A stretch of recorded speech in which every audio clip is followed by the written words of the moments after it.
I promise you the Gravity Falls video is coming. I know the 10th anniversary is months old at this point, but it's just taken me a really long time to get this video out. But it is recorded. I'm gonna start editing it as soon as possible, and I want to get it out to you before the end of this month. In the meantime, hey guys, JamesMCD Reviews here, and welcome to another TVlog. And today I'm gonna be talking about Harley Quinn Season 3. This is the newest season of the hit HBO Max, formerly DC Universe animated series, following the raunchy, action-packed misadventures of Harley Quinn. I realize I haven't done a video on the first two seasons, but I absolutely love Harley Quinn. I think out of all of the recent pieces of Harley Quinn related media that's been released over the past few years, it's definitely one of the best. It combines the animation and action of Batman the Animated Series mixed with the crude humor of something like Rick and Morty and South Park. It's one of those shows that doesn't really give a fuck.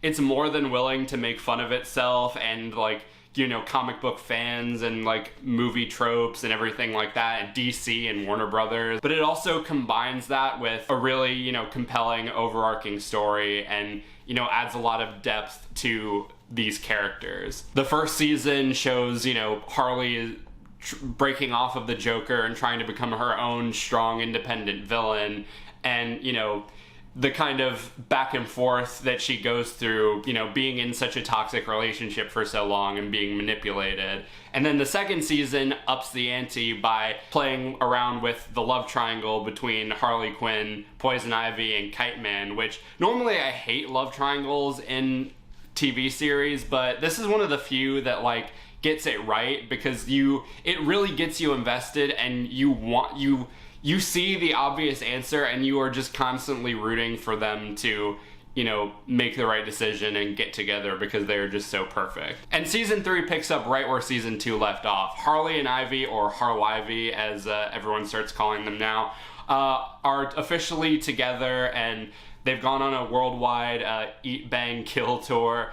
And it ends with Ivy deciding she wants to do this master diabolical plan to terraform Gotham and make it all plant life and everything like that. And Harley, without question, is right behind her. And mixed in with all those, there are a few different side plots. Joker is running for mayor to, fix the corrupt system of Gotham. Clayface is trying to get in the good graces of James Gunn, who is directing a Thomas Wayne biopic. And a lot of fun, goofy, gory, R-rated, action-packed antics ensue. So I'm gonna be honest, out of all the seasons of Harley Quinn, this one is easily the weakest. It's not bad. I still enjoyed watching it. It does keep to the same tone and sense of humor that worked with the other seasons, and it is really effective. They take some really good shots at themselves, at DC and everything like that. But in terms of the story and the structure and everything, that's where I start to kind of have some real problems with it. Season 1 and 2 was paced pretty flawlessly. Everything happened right when it was supposed to. And it also helped that season 1 and 2 were 13 episodes. Season 3 is 10 episodes, which you'd think would mean that the story is a lot more streamlined, but that's actually kind of the opposite. The first maybe 6 or 7 episodes, it drags out this storyline way longer than it needed to be. But in other areas, especially the ending, it doesn't really give it enough time that it needs. There are things that are happening that should have been expanded upon. Harley throughout the whole season is, she wants to be supportive of her girlfriend, and she wants to help her with her plan and help her achieve her dreams and everything. But she's also kind of got this inner conflict with herself of do I still really want to be doing villain shit? I'm not really 100% comfortable with a bunch of innocent people dying, but I don't want to let my girlfriend down. Add that onto Ivy's storyline. She has just finally come into her own and come out of her shell, and has been so confident in herself and wants to accomplish this one thing.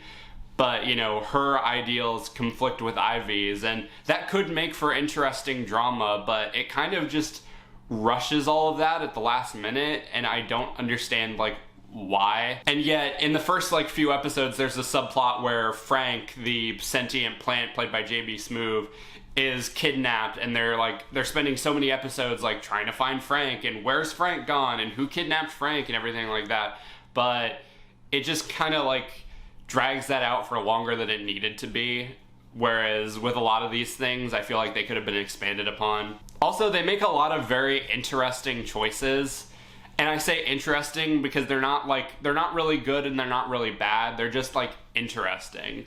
Like having Joker do a whole like switch around, like from, you know, maniacal psychopath to, you know, like progressive like mayoral candidate who is like, you know, concerned about his kids' well-being. Like, that's an interesting choice, and I'm very curious to see how they develop on that. Same thing with, you know, Harley, you know, suddenly wanting to become a good guy, and same thing with Ivy and everything like that. Like, but what I like about these choices is they aren't pulled from thin air. They give you very defined reasons why these things are happening the way they are.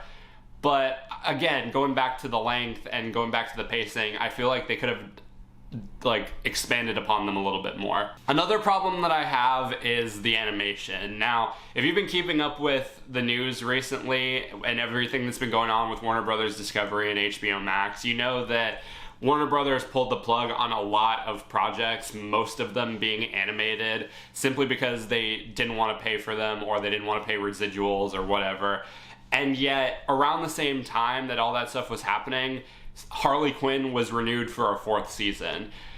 And after watching the entire series, I can kind of see why. Because when you look at the animation in seasons 1 and 2 and the animation in season 3, you can see a very clear decline. Like, some scenes are better than others, but for the most part, it's really choppy. The frame rate is very, like, stilted. It's, like, very, very cheap looking. Like, I feel like this was something that, you know, could have been animated independently on YouTube. But even then, most YouTube animators could probably have done a better job with this season than what was given. So I'm willing to put it out there that the only reason this show was renewed was because A, it's with a popular fan favorite character and franchise, and B, because it's cheap and easy to produce. So, I mean, small victory that it's getting renewed and not flat out canceled like Infinity Train and all these other shows. But, I mean, it's not for a very, you know, good reason. Like I said, this season isn't bad. I know I've been bashing it a lot, but there are some things I like about it. I still think the humor works. I think the voice acting especially is great. I think Kaylee Cuoco and Lake Bell both have really solid chemistry. You buy them as a couple. They are adorable together, and you love watching them together. And I'm so glad that even though they've kind of they've shifted the status quo with the finale, that they don't do that thing where, you know, oh, your you know, values and your aspirations don't align with mine, so I can't be with you. I'm glad that they didn't do that because, I mean, one, that would have made the previous season completely pointless, and two, it would have just been a really, like, shady thing to do after, you know, like, pushing for, you know, a main lesbian couple in, you know, an animated series. I feel like that would have been kind of a throwaway, like, thing to do. But yeah, overall, I was kind of a little let down by Harley Quinn Season 3. Like I said, it's not terrible. There are just some things that I feel like could have been improved upon. But it's still fun. It's still entertaining to watch, and I still had a good time with it. It's just those little things that, like, if they were done differently or improved slightly, could have made it, like, a solid step up from the first 2 seasons. But as is, it's still enjoyable, and if you're a fan of the series and you've made it this far, I would still recommend checking it out. All the episodes are on HBO Max right now, so give it a watch, have fun, and yeah, going to my ranking, I would probably have to give Harley Quinn Season 3 a 3.5 out of 5. And hey, on the bright side, at least it's not the worst superhero comedy that you could be watching right now.